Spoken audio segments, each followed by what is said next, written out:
কালো মেঘের ছায়া যে আজ এই বাংলার বুকে, ভয়ের চোটে আম জনতা মরছে ধুকে ধুকে।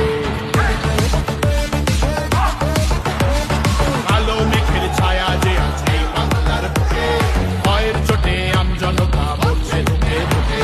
শিক্ষার মান নিম্নগামী, আইন সর্বদেশে, বেকারত্বের জ্বালায় যুবক পালায় অন্য দেশে। পায়ে পায়ে খাচ্ছে ঠেলা নাগরিক অধিকার, তাই পাল্টানো দরকার, চাই বিজেপি সরকার। পাল্টানো দরকার, চাই বিজেপি সরকার। কালো মেঘের ছায়া যে আজ এই বাংলার বুকে, ভয়ের চোটে আম জনতা মরছে ধুকে ধুকে।